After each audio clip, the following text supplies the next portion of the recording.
Alrighty folks, what is going on? Welcome back to another Farm Sim 2017 mod review. Today we are going to be taking a look at the John Deere 2058. So this is a old school harvester, or a used harvester, so to speak. It is available in the link in the description below. You can pick it up there. Let's jump in the store here real quick, and I want to go over a couple things. Whoops, I pressed the wrong button. So I know it's a used piece of equipment, but it's only cost $48,000. Well, if you come over to the 1660, which is theoretically a used piece of equipment, because they'll both come up when you buy it with 0 hours on them. This one cost $145,000. Okay, so this one is significantly more expensive, and it's actually $660 a day versus $500 a day. So it's significantly more expensive for, I'm going to say they're probably around the same era of production.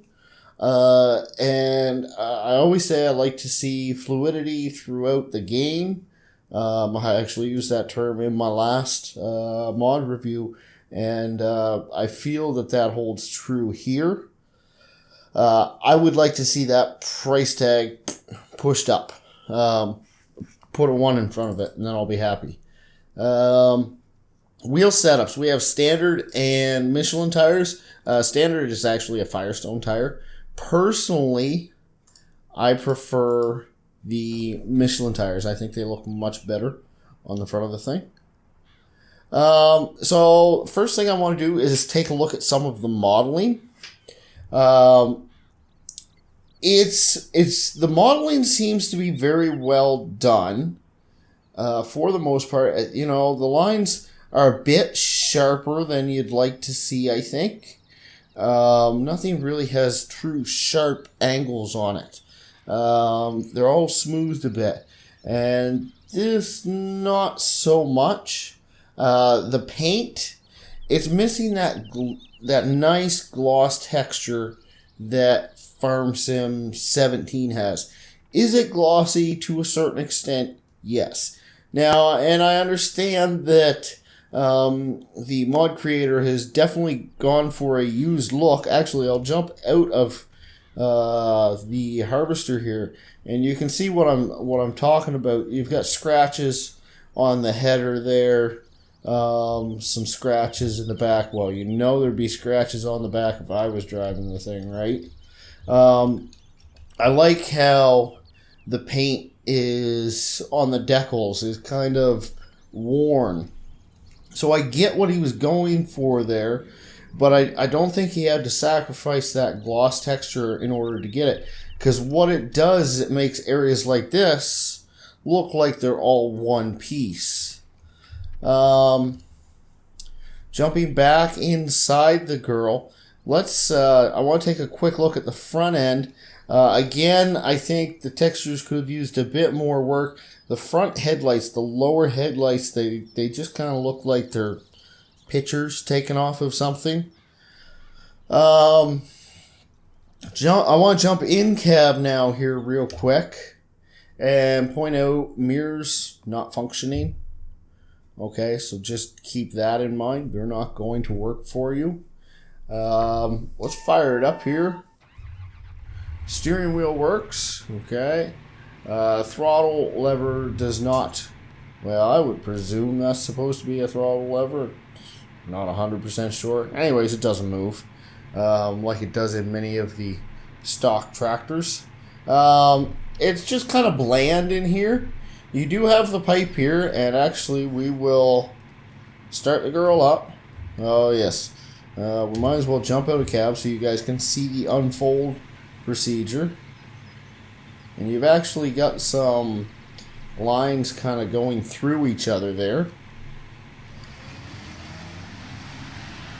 I will say that the header looks pretty cool, running just like that. And the particles moving into the header seem to be pretty good. Got decent particles coming out the top. except they almost seem to be coming out of the metal itself. The exhaust is good. You'll notice when you hit the throttle, the exhaust really sticks out there. Now I want to jump back in cab. Yeah, you can see the grain beginning to fill inside of there. So I just wanted to give you guys a bit of a show what it's actually going to look like running. Now I actually want to try something here because there's a light on the outside. I was kind of hoping that once I had filled it some, that the light would turn on if I tried to unload, but the light doesn't actually seem to function. That would be a really cool feature if it did, but I haven't been able to figure out how to get it to come on. It's not your regular light buttons. Maybe they have specifically laid one out just for that. I'm not 100% sure. One thing I do want to give credit for is the engine bay. Although it's not the most technical one I've seen, it's fairly well done. Let's take a look at the entirety of the lights now. You've got the fronts. Now the backs, I feel like that's a bit too bright for one single back light. Then you've got your front working lights. So I can see the front lighting up that much, but the back just seems to be a bit too bright in my opinion. We do have left and right signals, forward and back, as well as a functioning beacon. So all good there. Although, now that I say that, I'm not quite sure how the beacon light is shining into the engine bay. I'm not sure if they'd be able to fix that anyways. That might be a farm sim type deal. I do want to point out that it does come with this header, which I can actually show you guys now. Every time I try to go into the store for you guys, I always press the wrong button. $4,500 versus $18,000 for the Case IH one. That's 18 feet versus 5.5 meters, which is pretty much the same width. Pretty darn close. It does not come with a corn header, which always disappoints me. Everybody that makes harvesters always seems to forget the corn headers. Although I do know in FS17 you can paint the headers, which is a nice plus. You might be able to get a green that matches, but I honestly haven't tested to see if the greens will match or not. Let's take a look at the log here real quick. And I'll tell you that I've already been through it, and she clean, so that's a big plus. It's not the prettiest looking mod I've ever seen so far, but it's fully functioning. That's a big plus. So at this point in time, I'm going to jump out of game. I'm going to throw full dirt on it, and I'll be right back. Alright, so taking a look at things, they're pretty much what I was expecting. Not going to lie, I never double checked them beforehand. They're not horrible, and most everything from the looks of things does have dirt textures applied to it. The back axle seems very heavily mudded, and it's just kind of sporadic. I think maybe, and actually at the bottom right, it just looks like lines, right? I think maybe if it had that gloss texture that I was speaking about earlier, it might have shone through a little bit better.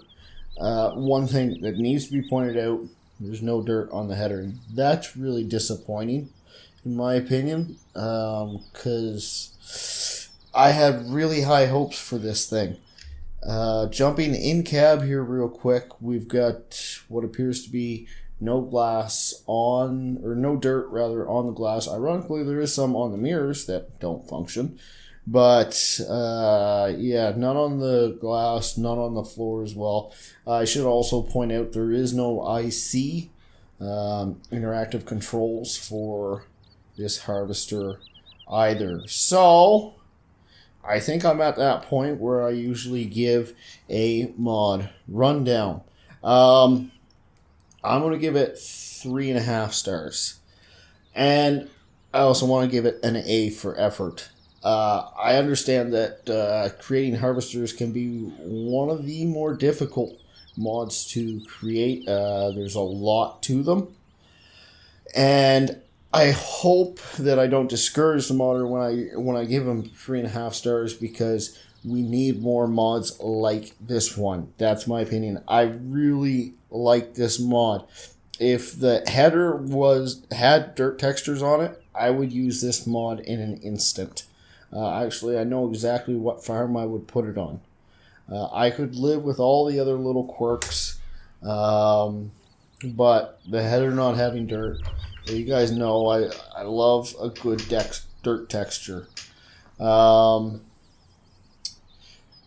I don't think I'm going to go through the list of things that I kind of poked at, because there's a decent list and I'm not going to remember them all, to be honest with you. But they're all very minor things. The bottom line is this is a fully functioning harvester. And if you're a John Deere fan and you want to have an older John Deere harvester, this thing's going to treat you just fine. So if you like what you saw today, go ahead, hit that like button and subscribe. Thank you all for watching. Don't forget to check out PCSG and 3 Dudes Gaming. And until next time, y'all have a great night. See ya! When the night is over